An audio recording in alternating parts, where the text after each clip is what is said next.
kumwohereza muri Mayotte ari mu myaka mitoya no kumworeka byo usibye no kuba mu mahore bamwangiriza cyangwa se niyo administration ntimufasha uko bikwiye harimo kuba umuntu yaca mu nyanja ukabona ni risque zo kuba ushobora kugwamo. Ngewe ubu ngubu ndagira nkubwire ko mfite ubuhamya ko nabonye urupfu bwato bwari bugiye kwiyubika, hakaba n'ubwo ibyangombwa bishobora gutinda ntubone uko uhava, ushobora kuba uri muri famille d'accueil, ushobora kuba uri kwihigira gauche à droite, ntabwo biba byo. Ndibuka neza kera haciyemo nk'imyaka 3-4 nigeze nkora ubushakashatsi nk'ubwo sizi cyari cyamfashe ejo kwa kari Mozambique.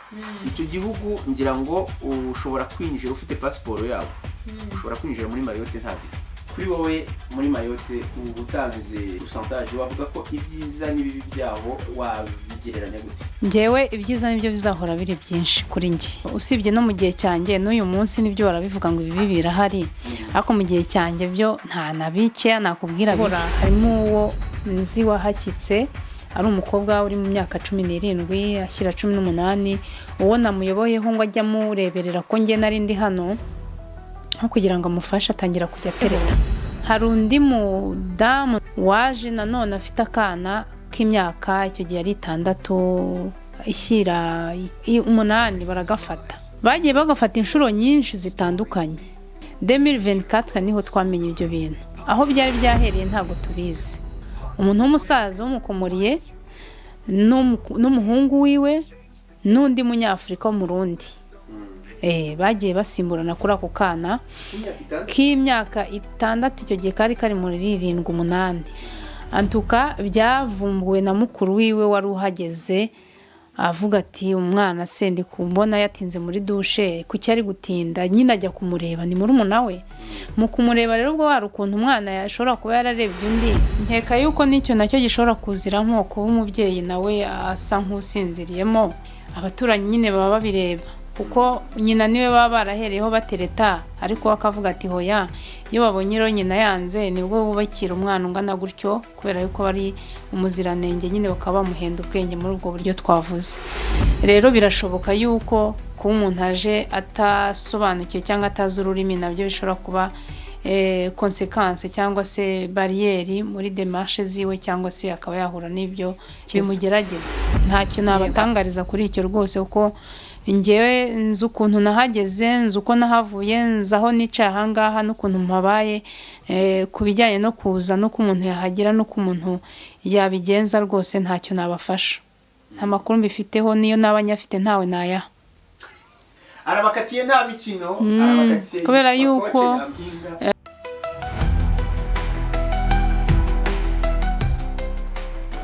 yes, nongeye kubasuhuza ni Musamangara mumenyereye ku Ruhimbi podcast. Twongeye kugaruka uyu munsi umutumirwa ni wa wundi mukunda cyane, turi kumwe na Coach Nyampinga Karamena. None bantu banjye mwamwumvisha yagereye ntabwo yatinzamo, so nzi neza ko mwamukunze muri benshi. Edaye hari ikibazo mwese mwakunze kumubaza, turi uvuge ufite kuri avantage na inconvénients zo gukora iriya nzira tutavuze. So mbere yuko ntangira reka ndeke Coach Nyampinga banze yongera basuhuze. Antene ni gwawe. Antene gwanjye mbaye mbashimiye bantu bacu, ikaze nanone ku Ruhimbi podcast, ikaze kuri Coach Nyampinga, mbahaye ikaze kandi mbashimira ko mwakomeje kudukurikira. Commentaire zanyu twarazibonye, kudukunda no kudukurikira twarabibonye, kandi mukomereza aho ngaho, natwe niyo mpamvu twagarutse. Ndabashimiye cyane ko n'ubundi mugiye kubana natwe muri ibyo byose Musamangara amaze kuvuga, indimi zose dushobora kuvuga, n'igifefeko turakivuga, n'amarenga turayakoresha, kandi turi kuvugana n'abasirimu, nizeye yuko zose bazumva. Ntugire ikibazo, burya umusirimu ahora yiga, nubwo yaba atumva neza icyo uvuga ashobora kubaza akagusobanuza. Uwo niwe musirimu. Umusirimu ntaterwa ipfunwe n'icyo atazi, ahubwo yishimira kumenya. Donc ikaze nanone kuri bose abasirimu. Kambasubirize ngo ikaze turaryakiriye. Okay, urakoze cyane. None rero harya ngo mpere kuki mbanza babwira impamvu utaboneka, kandi ngo baragukunda cyane, bakunda ibiganiro byawe, bakunda ibisubizo byawe. Nta kibazo rwose, icyo cyo ngifite igisubizo.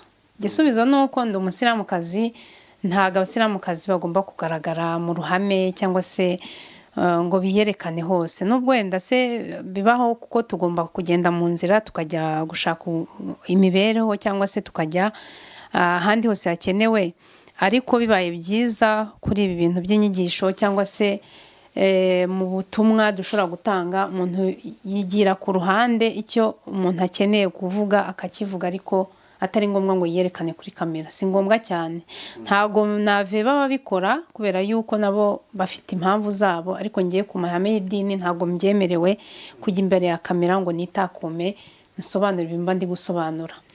Indi mpamvu ya kabiri ni uko ngewe nizeye ku butumwa mba ngiye gutanga, kandi icy'ingenzi si ukumbona isura yanjye nta kintu yamarira abayibona. Wenda se ni byiza kwiyerekana uko nabyo wenda baba babikeneye, ariko ikigenderewe cyangwa se icy'ingenzi ntabwo ari ukwiyerekana. Si isura yanjye ifite ikiri bubamarire, igifite akamaro ni ibitekerezo ntanga. Niba byumva bazaba babonye ngewe. Urakoze. Yego. Ikintu cya mbere duheraho uyu munsi turakora ikiganiro kiri accelere ku buryo bwa hatari. Yego. Kuri wowe muri Mayotte utanze pourcentage wavuga ko ibyiza n'ibibi byaho wabigereranya gute? Ngewe ibyiza nibyo bizahora biri byinshi kuri nge, kubera yuko nakubwiye yuko usibye no mu gihe cyanjye n'uyu munsi nibyo barabivuga ngo ibi birahari, ariko mu gihe cyanjye byo nta na bike nakubwira bibi. Usibye izuba ryantunguye ntari nsanzwe menyereye, usibye ko nari maze guca Tanzania nanone naho rirahari harashyushye, ariko Mayotte mpageze noneho kuba muri 35 degré umwaka ugashira, urumva yuko aba ari ryinshi cyane. Ariko bitari ibyo nta kindi kintu kibi navuga cyankomereye cyane muri Mayotte, usibye kuba nyine uri kure y'umuryango ukaba watangiye kwirwariza. Nakubwiye yuko ariho nakuriye ngomba kwihigira. Njye nageze ndi muri 17 nshyira muri 18 19 comme ça. Ibyo birahita bituma nkubaza ikibazo kiri specifique ko mu generation atandukanye, même icyo gihe bari bafite imyaka nk'iyawe, bari bafite 16 ans 15 ans 17 ans. Harimo bamwe bambwiye ko bagiye bimariya hakiri kare kubera gutinya ibibazo bitandukanye. Bambwira ko abandi hari abagabo bene wacu Dayeri bababeshyaga ko bari kubafasha mu byangombwa no mu zindi gahunda zitandukanye, bakaba profita bakabangiriza ubwana bwabo. Bambwira ko noneho hari n'abagiye bajya mu mafamiye d'accueil, soit tugasanga amafamiye ari kubakuraho, ari kubaprofita mu kwinjiza amafaranga kw'abo bana nta kindi babamariye, cyangwa se meme no mwayo mafamiye d'accueil abo bana abantu babana bakaba babatripota bakagira utubazo dutandukanye. Donc en tout cas ubuhamya nagerageje kurekorta un peu partout, nuko surtout ku bana b'abakobwa bo mw'icyo kigero hakunze kutababera hazima. Sinzi, epi hari n'abambwiye ko n'utwana tw'uduhungu rimwe na rimwe natwara bagiye badutripota, epi noneho harimo n'utwakuyemo n'imico mibi, uyu munsi bakaba baragize ino bakaba baribereye bikagendanirako baragendaniyeko. Aho rero wagira icyo umbwira ku icyo kintu, tuguteza amatwi kuko niwe wahabaye uri mutoya, niwe wahabaye uri umukobwa, niwe wahabaye uri umusilamu, quand même waba ufite ubwiru twebwe tudafite. Urumva nageze Mayotte muri iyo myaka 17 ndi kwinjira 18 19 madashatse ibintu nk'ibyo. Ntago biba byoroshye kubera yuko uhagera uri mutoya muri iyo myaka. Hari ukuba wakisanga nkuko nabikubwiye nahasanze famille, ariko nabo abenshi bari bakiri batoya, nabo bari urubyiruko. Hari harimo umumama umwe muri twebwe dukuriye, ariko urumva nyine ntago yatugenzura turi benshi ngo bishoboke, kandi Mayotte ni ku muhigo, buri wese agomba kwihigira. Ubwo rero no kuvuga ngo liberty ba yatangiye. Iyo liberty yatangiye hamwe na ya solitude nakubwiye, umuntu hagera akisanga ari wenyine.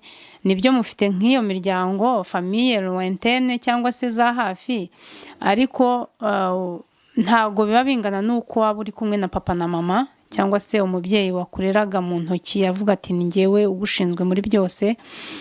Byanze bikunze hari urahagera nyine ugatungurwa. Noneho iyo uri umwana rero mutoya gutyo w'umukobwa, amaso y'abagabo burya mu myaka iri munsi ya 25 yose abameze atya. Waba uburakanyogwe. Ubwo rero abagabo suko baba babuza abagore, ahubwo harimo impamvu ebyiri ni uko uba uri faible muri psychologie cyangwa se mu mentalema uba uri facile yo kumanipira bashobora kugushuka byoroshye. Iyindi mpamvu ni uko uba ukeneye byinshi. Izo mpamvu ebyiri rero zishobora gutuma uhura n'ibishuko cyangwa ibigeragezo. Birasaba rero yuko uba wa mwana ushobora kuba yarakerebutse. Hari igihe ibi bijya bitugeraho tukumva yuko ari bibi tukababara, ukumva yuko ufite intege nkeya cyangwa se ufite agahinda ko kuba ufite ibitakoroheye mu buzima. Ariko nkunda burya ubuzima bubi cyangwa se bukomeye abantu tuba twaraciyemo, hari igihe barutwigisha ugakura ugakerebuka ukaba uzi ikibi n'ikiza, ku buryo niyo uhuye n'ibigeragezo nk'ibyo hari ubwo nyine utekereza kabiri ukavuga uti ejo ntisanga hamwe narindi, cyangwa se ntaza nkangiza ubuzima bwanjye kandi narindi gushaka iterambere. Icyo nicyo gishobora kuba cyarandokoye cyangwa se cyarokora n'abandi bageze Mayotte bakananirwa bakabasha guhatana n'ubuzima ariko ntibangirike burundu. Uko kurebwa rero n'abagabo, hari ababa bagukunze nibyo ariko wenda batari mu cyiciro cyawe, hari n'abataba bagukunze bashaka kuguprofita. Noneho rero iyo ugize amahirwe ukaba ufite ryayobokamana, ufite bwa burere wahawe, ukaba ufite bwa buzima bugoye nabwo bwakubereye motivation cyangwa isomo ryo kuvuga ngo nsigeho, ushobora kubasha kugira gute kurokoka. Babana rero batoya noneho bari munsi yacu cyangwa se tunangana ariko babaye ba ntibindeba mu buzima, batafite icyo bikanga cyangwa badatinya, hari ukuntu bagiye bahura n'ibyago byo kuba bafatiranwa nk'uko bivuze, swati abaturanyi, swati abo bene wacu bahuriye muri icyo kirwa kuvuga ati urakana kizanye cyangwa se ufite naho uva ariko ntimuri kumwe, tugufasha iki, bakumva yuko bagiye kukwitaho nawe ukavuga uti bagiye kunyitaho, kumbi ari ukugira ngo babashe kuguprofita. Ibyo wavuze by'amadosiye cyangwa se ku bijyanye n'izindi aide cyangwa se mu bundi bushobozi bwose wakenera ku muntu ukuruta, umuntu akakubwira ati se ngufashe iki, nkwerekera inzira baca hano, ariko wenda we afite ibindi agamije we ntubimenye. Twabifata nk'umugani cyangwa hari facte zimwe na zimwe nawe wabuzi? Hari izo nzi, hari nk'abana rwose muhura akakubwira ati ntumbwire Mayotte, we Mayotte wayigiremo umugisha, ariko njyewe hari nk'ahantu nacumbitse muri za famille d'accueil bashaka kumprofita, urukumva ati umupapa waho yabona umugore ntahari agashaka kumbaza izina, nabyanga akambwira ati tuzakwirukana, bikaba ngombwa yuko ndekura ngatanga. Uri kumva uwo n'umwana w'umukobwa. Kandi noneho abana b'abakobwa n'uduhungu bibaho, usibye ko uduhungu ntatwo nzi, ariko muri societe burya kenshi abana b'abahungu bahura n'ihohoterwa, donc violence cyangwa se gufatwa ku ngufu, burya barafatwa mu buryo butandukanye. Kumukoresha imibonano atabikunze cyangwa atabyishimiye, uyu munsi guca inyuma kubera yuko byabayeho, Imana irarureka isi, uyu munsi byaragarutse bireze cyane. Utwana tw'uduhunguro tubihomberamo cyane, ariko burya amaso yose aba hanze ku bakobwa. Hari icyo kintu cyo guhenda ubwenge, nk'iyo ni inkuru umuntu yanyibwiriye yamubayeho face à face, noneho wowe hari nk'inkuru baba barakubwiye cyangwa se waba warabonye cyangwa se z'umuntu waba ugufi, sibyo utubwire vraiment niba hari byo, hari amateka nk'ayo waba ufite. Ikibazo kiba kiri ahangaha ni uko tutemerewe kuvuga amazina y'abantu, ariko abantu bacu n'abasirimu ndabizi bari bwumve ibyo turi kuvuga, no kugira ngo tudashyira ubuzima bw'abantu bwite hanze, ariko biba byarabayeho tubifitiye fact. Hari nk'umwana nzi waje wo muri famille cyangwa se muri bwabo, yego muri bwabo coach bwanjye njya nkora, nakubwiye yuko atari ibintu ntangiriye hano kuri no channel nonaha, na mbere yuko nkora impanuka nari umuntu mbese ukunda kumva abandi, kumva yuko hari icyo namarira umuntu, kumutega amatwi nkamworienta aho bishoboka, ngatanga inama zaba nziza cyangwa se zipfuye ukazikuramo, ni bene nk'imye. Ugira empathy, niyo mpamvu nanjye nkwegera. We ntuzacika intege, uzanyungukiraho byinshi. Donc muri abo bana rero nshobora kuba nakorienta cyangwa se nayobora, harimo uwo nzi wahashyitse ari umukobwa uri mu myaka 17 ashyira 18, uwo namuyoboyeho ngo ajya mureberera ko njye nari ndi hano nko kugira ngo amufashe atangira kujya tereta. Donc baratereta, ubwo sinzi aho byaje kugera kuko nawe imyaka 17 ahuye wa 28 gutyo, urumva baba bafite ukuntu bari buganira, ariko uriya wa 28 abarusha uriya ubwenge. Ubwo rero byaje guherera simpaza, ariko tutagiye kure nanone inkuru nzi mfite mpagazeho, hari undi mudamu nanone muri abantu banjye nitaho wa bugufi rwose, waje nanone afite akana k'imyaka icyo gihe ari 6 ishyira 8 baragafata. Bagiye bagafata inshuro nyinshi zitandukanye kugeza nko turi muri 2026 2024 niho twamenye ibyo bintu. Aho byari byahereye ntago tubizi, ariko ako kana kari karafashwe n'abagabo bagiye batandukanye batatu, umuntu w'umusaza w'umukomoriye n'umuhungu wiwe n'undi munyafrika w'umurundi. Bagiye basimburana kuri ako kana k'imyaka 6, icyo gihe kari muri 7-8 kuko nyine kagendaga gakura, ntago tuzi igihe byahereye. Antuka byavumbuwe na mukuru wiwe wari uhageze, avuga ati umwana se ndi kumbona yatinze muri dushe, kuki ari gutinda, nyine ajya kumureba, ni murumuna we. Mu kumureba rero ubwo wari ukuntu umwana yashobora kuba yararebye undi, asanga byararangiye. Sanze byararangiye nyine nibwo amubaje ati mwana amahano byagenze gute. Umwana nyine ubwo iyo ubundi abantu bafata abana ku ngufu babatera ubwoba, bwabushukanye, amubwira ati uzibeshye ubivuge nzakwica, nice na mama wawe. Ubundi nibyo kenshi bakunda kubabwira. Yabona ibyo kumutera ubwoba, wenda se umwana yabimenyereye, cyangwa se mbere ubundi arabanza akamuhendesha utwo tuntu yabona umwana ari kuduca amazi, noneho ahubwo akazanamo ibyo kumutera ubwoba. Nuko byagiye bigenda kuri uwo mwana, bamuhenda ubwenge, bamutera ubwoba. Nyina we yabaga ari aho arangaye, kwa kundi umubyeyi yavuga ngo abana bari gukina n'abandi hanze, kumba umwana yagiye hirya mu bihuru bagenzi be bamutwaye. Ariko uwo mwana yavuze ko ari abo bantu ni bakuru bagiye bamufata inshuro zitandukanye. Byabayeho rero ndabizi, bivuze ngo abo nabo tuba tuzi, ariko ntago umuntu yahakana ko bishobora kubaho, kuko hariya nyine uri mu gihugu cy'abandi umeze nk'ufatiwe icyuma ku ijosi. Babimenye baramaze kugera ino cyangwa bari bakiri Mayotte? Bari bakiri Mayotte, n'ubu ngubu umwana aracyariyo. Wenda se nyina afite ukuntu yideplashije, ariko umwana aracyariyo. Ngiye nk'umuntu wakurikiranaga nyine uwo muryango, byabaye ngombwa ko n'intervene kuri telefone ndi kure umubyeyi ko ntago yishoboye kwisobanura. Bari muri 11 ishyira 11. Ubwo rero gakuru ke nako ntacyo kakoze, donc ubwo umwana araho nyine. Ni gakuru ke, urumva na mama abo yari ahari, ariko abari babantu batishoboye cyane muri orientation cyangwa se kwisobanura mu ndimi, gusobanukirwa. Umwana nta kintu yafashije umuvandimwe we, usibye ko yabibwiye nyina arabimbwira, kuko ninjye babavugiraga ku matelefone muri service zose zitandukanye.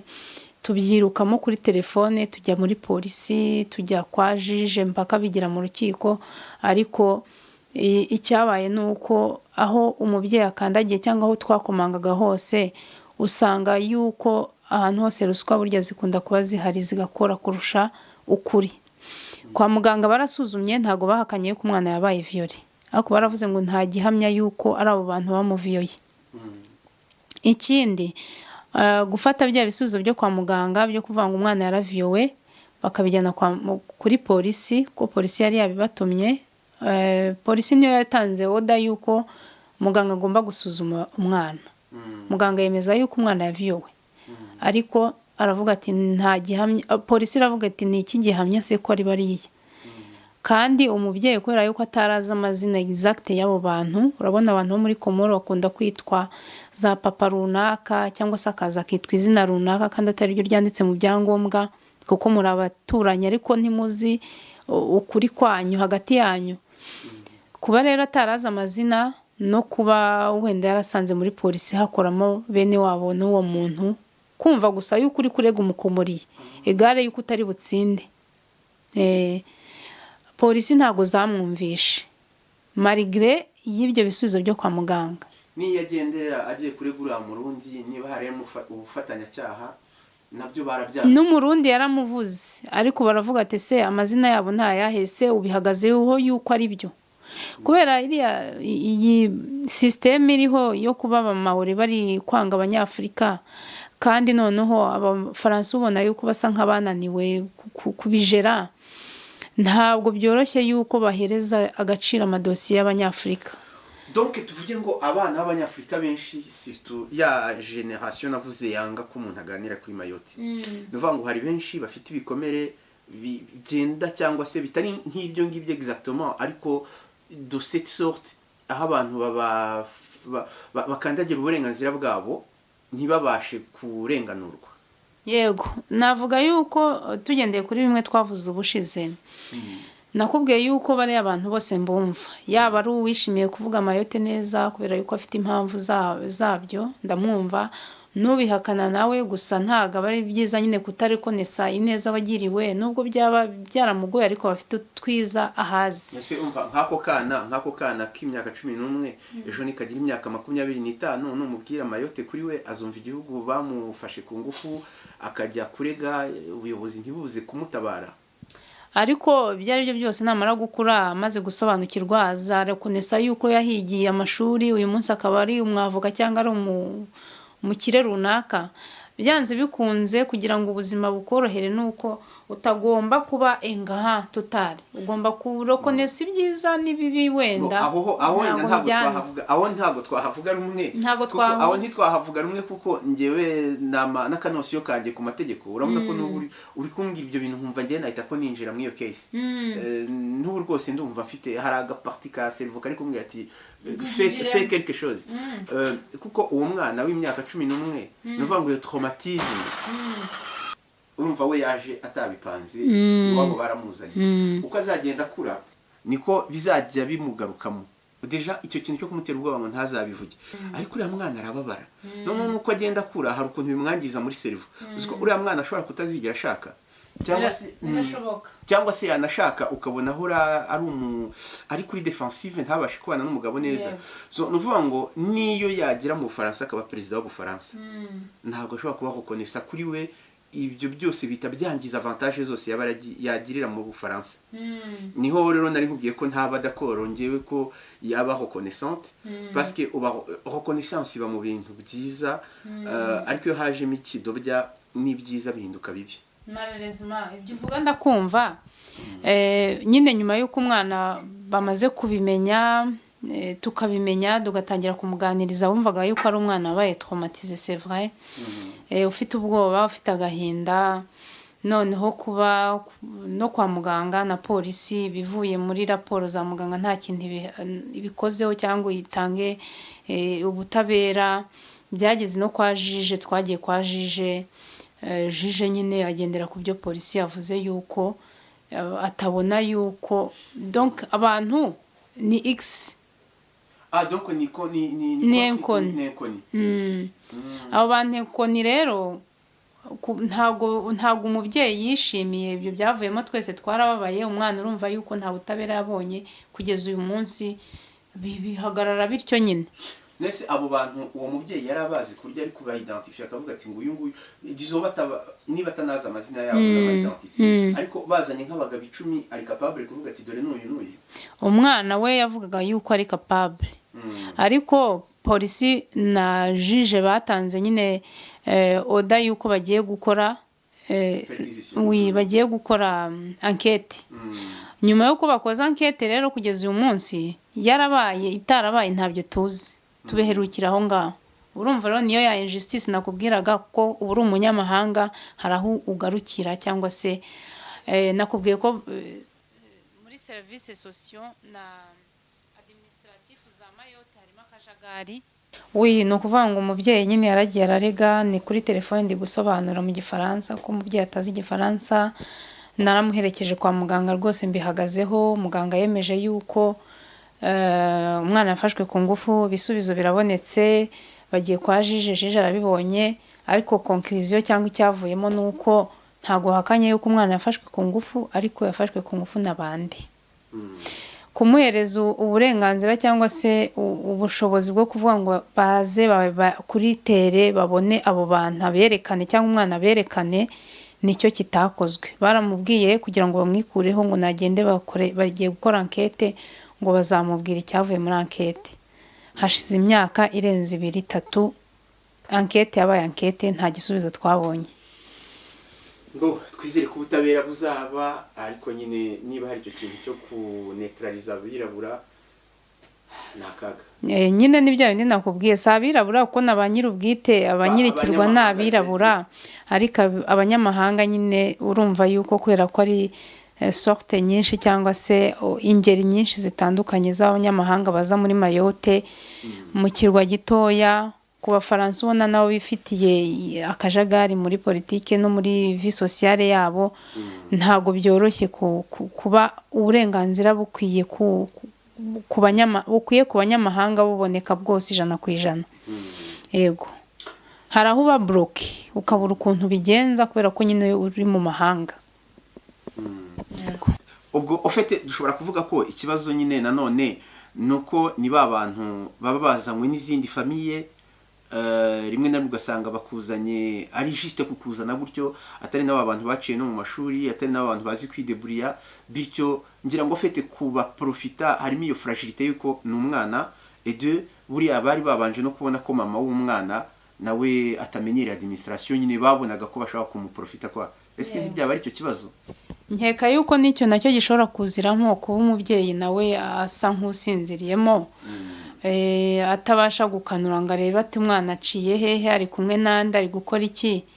Abaturanyi nyine baba babireba kuko nyina niwe baba barahereyeho batereta, ariko akavuga ati hoya, iyo babonye rero nyina yanze nibwo bubakira umwana ungana gutyo, kubera yuko bari umuziranenge nyine bakaba bamuhenda ubwenge muri ubwo buryo twavuze.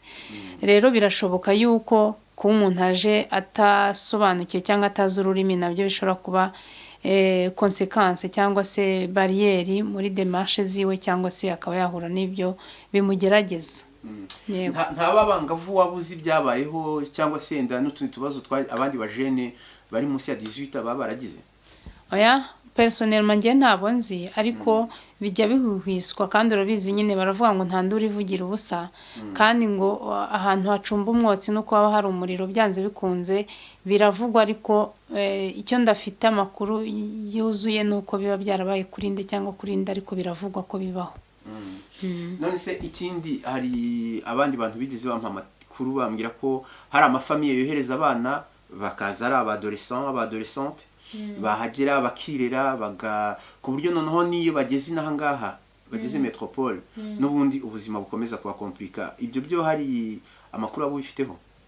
We birashoboka nyine kubera yuko umwana bageze hariya akisanga ari wenyine atazi kwijera no kwiha icyo akeneye cyose, bikangombwa yuko nk'ayo mashuri yacikije cyangwa se ugumye mu mashuri ari kugiye muri za famille d'accueil, kwisanga mu muryango mutavuga ururimi rumwe, mu muryango utari uwawe w'amahanga, urumva yuko byanze bikunze ubaho nyine uri traumatize ukuntu.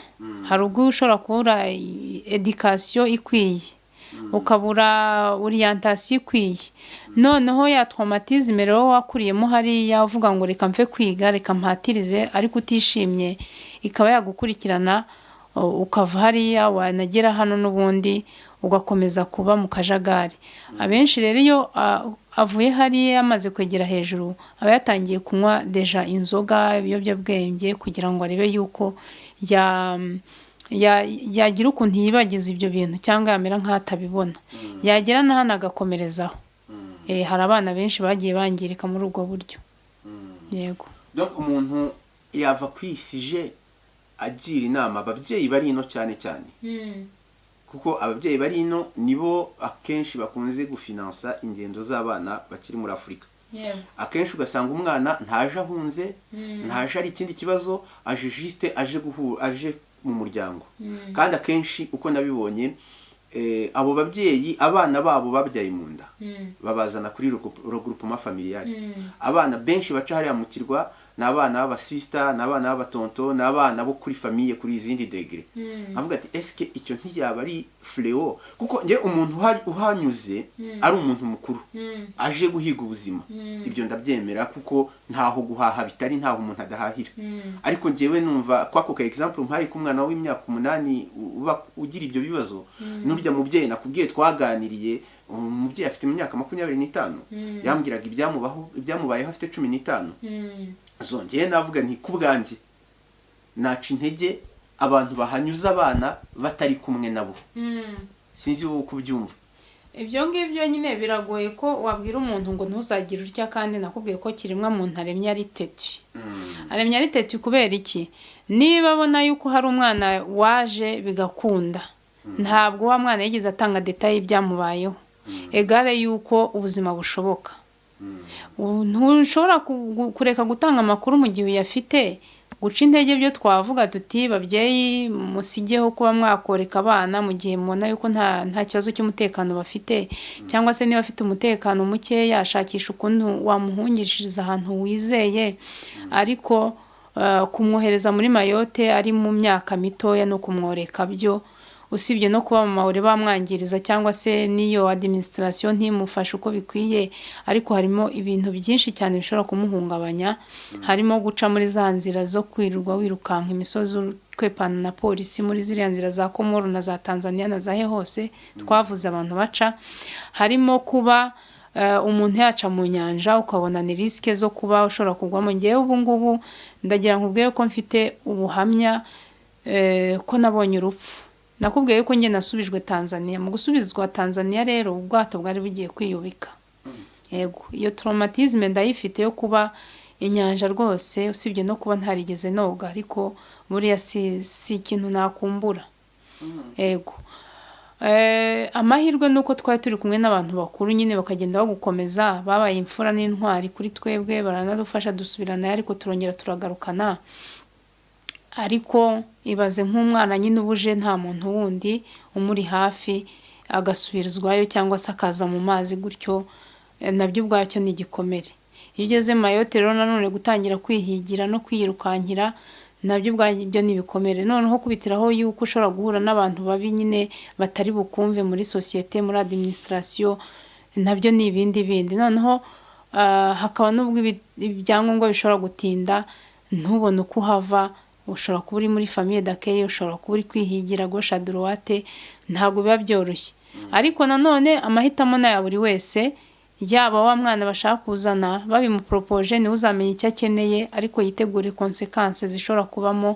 mbi cyangwa nziza nanone wa mubyeyi yaba uri hirya yaba uri hano ushaka kugira umwana afasha yamurokorera ubuzima yamufasha kuhindura ubuzima akavuga ati reka mbikore kamambaye cyangwa se bibuko byakabaye Imana nigena nta wamuca intege rwose buri wese n'amahitamo yiwe ariko ukuri kuba guhari nyine ubwo tuba tukubahaye yego bien urakoze cyane rero ngiwe numva sije ya Mayotte twayishyiraho kadomo cyeka niba wankundira nkareba vite fait niba hari ikindi kibazo bakubajije nkaba nakikubaza nta kibazo mbaza rwose kanze ndebe niba hari ikibazo bakubajije cyangwa niba nawe hari icyo wasomye wibuka wahita ko rwose utangira kugisubiza mu gihe ndi kureba ikintu nasomye nuko gusa nyine abantu bagiye bishimira yuko twabaye byibuze reconnaissance twatanze amakuru umuntu akakubaza ngo ese ngo nahagera gute ngo ndangira ngo ukuntu ngo nahagera ibintu nk'ibyo ikintu nshaka gushyiraho umucyo hano iyo umuntu ari gutanga ubuhamya gutya cyangwa se kugira amakuru avuga kuri ibi bintu si uko tuba turi guhamagarira abantu kuza Mayotte si uko tuba turi kubuza abantu kuza Mayotte cyangwa kugira ahandi bigira nuko buri wese nyine abari kuvuga ati uwatanga ibi bitekerezo cyangwa wagira icyo mvuga kuri ibi bintu ni divertissement cyangwa se ni amakuru rusange tuba turi gutanga agize isi n'ubuzima tubayemo ariko nta muntu tuba turi kugira icyo twahamagarira muri bino tuba turi kuvuga amahitamo n'ubuzima bwa buri wese byubahwe aho aherereye n'aho ashaka kwerekeza ntacyo nabatangariza kuri icyo rwose kuko njyewe nzi ukuntu nahageze, nzi uko nahavuye, nzi aho nicaye ahangaha n'ukuntu mpabaye, ku bijyanye no kuza n'uko umuntu yahagera n'uko umuntu yabigenza rwose ntacyo nabafasha, nta makuru mbifiteho, niyo naba nyafite ntawe nayaha. arabakatiye nta mikino, arabakatiye kubera yuko ifodire la verite ibyo ngibyo bifite ababishinzwe, ntabwo ngiye mbirimo rero. hano turi kuvuga ubuzima bwacu, ukize inkuba arayiganira, niko bimeze, turimo turaganira inkuba yari duhitanye, yego, ntabwo turi kwihamagarira abantu, ntawe turi kubuza kujyayo, nta n'uwo turi gushishikariza kujyayo, yego. so ubwo ndumva ibya Mayotte tubisoreje ahangaha. Ibibazo bitari ni gute umuntu yaza muri Mayotte, ibibazo bitari muduhe nimero zanyu, mutubwire amafaranga mwishyuye, turi abantu bikorera urugendo, Imana iduha umugisha, duhura n'ibizazane n'ibibazo byacu, uyu munsi twarabisimbutse, hari aho tugeze. So ibibazo bindi bitajyanye n'ibyo nagerayo nte, niba ukeneye kuhamenya mu buryo bwa geography, cyangwa se uhari ukeneye gusobanukirwa démarche runaka uburyo cyakoreka, cyangwa se ushaka kumenya uko inaha ngaha ufite ikibazo kiri strategique cyose wumva ufite, wakitubaza tukazakora indi séance yo kubisubiza. Ariko biriya byanahagera nte, ibyo byo ntago turi bubonere igisubizo. Akantu cyo kuzinabaraburaho ukuntu umuntu yahagera, uko wagera ahandi hose. Ibyo ari byose Ubufaransa ni igihugu gisobanutse, gifite ambasade à gauche à droite mu bihugu bitandukanye. Umuntu aho yaba aherereye hose wakegera ambasade y'Ubufaransa ukayibaza uti nahagera nte, buriya yakubwira. Voilà. No, harimo possibility. Et puis nziko harimo, urabona nk'ukuntu nk'ibihugu byo muri Afrika uyu munsi, twebwe mu Rwanda twakuyeho visa ku bihugu by'Abanyafrika. Donc uturutse mu gihugu cyose uje mu Rwanda, uterera kashe, uterera visa ugeze ku kibuga cy'indege Kigali. Buriya rero niba mbyibuka neza, kera cyo nk'imyaka 3-4 nigeze nkora ubushakashatsi nk'ubwo sinzi cyari cyamfashe, niba ari Zimbabwe, niba ari Mozambique, hari kimwe mu gihugu kivuga igiportugais. Yego. Icyo gihugu ejo kwa kari Mozambique, icyo gihugu ngira ngo ushobora kwinjira ufite passport yabo, ushobora kwinjira muri Mayotte nta visa. Singaho ubwo ndabahaye makuru, ifoko bazajya gushakisha, natwe rega twarashakishije icyo gihe. Et puis hari ibindi bihugu bindi nanone byinshi ushobora kujya muri Madagascar, kuko arimo nk'umugabo twagomba gukorana ikiganiro mu cyumweru gishize ntitwabonana. Ikintu yari yambwiye tugomba kuganiraho nuko yari ari muri Zambia, noneho ngo niba yarafashe indege ijya muri Madagascar. En fait yari nawe yari ari kwiga umutwe, ariko atarabasha kuwufatisha. Noneho ngo ava muri Zambia afata indege ije Madagascar, ariko bishoboke ko iyo ndege ije Madagascar yari bukore escale muri Mayotte. Sinzi ukuntu yabisobanuriye, antuka yambwiye ko hari ahantu yageze, kandi noneho umuntu wamuhaye amakuru bari kumwe mu ndege. Noneho bageze hari Mayotte, bageze Madagascar, hamwe muri aho hombi abapolisi barabafata. Uwo mutipe yarababwira ati reka jewe simvuga ikinyarwanda, kuko we avuga igiportugais, ahita yigiraho mu icyo gihugu. Bagenzi bari kumwe b'Abanyarwanda arabihakana, kandi ari nabo bamuhaye pasi. Abashanze bakajya base mwebwe ntimuri kumwe nawo, akajya bareba nk'utari kubyumva bati izo ndimi muvuga sinzumva. Umutipe avamo uyu munsi ni umushoferi wa basi mu mujyi umwe ukomeye w'inaha ngaha mu Bufaransa, agenda muri Tesla, ni umutipe ubayeho neza. Bro, ejo bundi ntibyakunze ngo tubonane, ndabizi ko uri uwa mbere mu bajya baza kureba ikiganiro, ariko tuzongera dupange iyo nkuru. Ndabizi ko umva muri commentaire mumubwire, kandi nagutaginga muri commentaire mumubwire yigaragaze icyo kiganiro aduhereze kwa ayo makuru. So ubwo umva rero ibyo biciyemo, reka tuve ku topic ya Mayotte. Nimutubaza ibibazo bi pertinent, nzagaruka kwa coach Nyampinga cyangwa se uwo mu kapo, nawe tuzamubaza iyo story ye y'ukuntu yihakanya abantu mu ndege. Noneho niyo hari nawe wundi waciye mwiranzira ufite ubuhamya bwahindura imitekerereze y'abantu, you are welcome. Utwandikire inbox utubwire tuze tukurebe aho waba uherereye hose. Niyo waba waragiye muri Amerika, waba waragiye muri Canada, niyo waba warasubiye no mu Rwanda, tuzagusangayo. Uduhamagare uze dukora ikiganiro utubwire ukuntu byari bimeze. So n'ahandi hantu rega abantu bagenda bacisha amakuru nk'aya ngaya ku bindi binyamakuru byo mu Rwanda tugenda tubona ubuhamya bw'abantu bagiye bagera Mayotte bagasubira inyuma mu Rwanda nabo bitakunze cyangwa se harimo ibyo babona yuko byari byiza ariko hari n'abandi bantu tugenda tubona nyine batandukanye ku zindi mbuga bagenda bagaragaza ukuntu Mayotte yababihiye cyangwa se bahageze bagasubira inyuma. Nkeka yuko ayo makuru amaze kuba icyamamare ku mbuga nkoranyambaga. Ni gihari nuko buri wese nyine asamaye n'undi agasamaye mu gihe atewe hejuru niko bavuga. Voilà. So coach Nyampinga rero reka duhite two tujya ku yindi topic. Ni gute Nyampinga umumizirimani agira gutya akaba umustoiciste? Ibyo bintu bihuriye he filozofi na Islam? Filozofi na Islam rero ahantu bihuriye cyangwa se impamvu ki Nyampinga coach yabaye umufilozofe kandi ari umumizirimani. Impamvu ni ebyiri. Nuko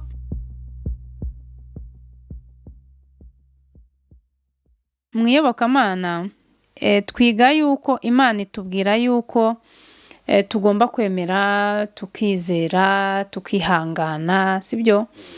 Kandi noneho turabifata tubihuze na stoicism nayo.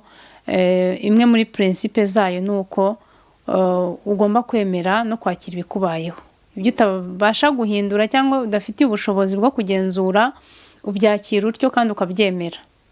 Hakaza nanone kandi abastoiciye dufatiraho urugero bakomeye, harimo witwa Marc Aurèle, harimo witwa Epictète. Nawe bose batubwira yuko ari byiza yuko umuntu yakira ibyo atabashije guhindura mu buzima bwe. Nyuma ya Marc Aurèle, Epictète, hari undi nawe nakubwiye yuko ashobora kuba ahamanya nabo yuko kugira ngo umutima wawe utuze ntuzashake guhindura ibintu udafitiye ubushobozi, kubera yuko bikuvuna mu buryo bubiri. Hari ukuntu umutima wawe ukomeza uremererwa wumva yuko hari ikintu wabikoraho ngo utunganirwe, nanone kandi ugakomeza wirenganya nawe ubwawe uvuga uti iyo ngira ntya kubera iki, kandi ukanarenganya n'abandi kubera iki kandi wenda nabo nta bushobozi bafite bwo kubihinduraho. Niyo mpamvu rero iyobokamana ridushishikariza kwakira no kunyurwa no kwihangana, kandi hakazamo kwemera Imana tutabona. Uzi kwizera, twese twemereye yuko Imana ihari, tuzi yuko iyi si n'ibiriho byose natwe n'abandi bazaza n'ibindi biboneka n'ibitaboneka byose ngo hari Imana yabiremye. Rero icyo kintu tudafitiye ubushobozi bwo kugenzura no guhindura ngo dushyireho ibindi twe dushaka, iyo niyo yitwa Imana kandi niryo yobokamana. Ndabihuza rero na stoicism ivuga yuko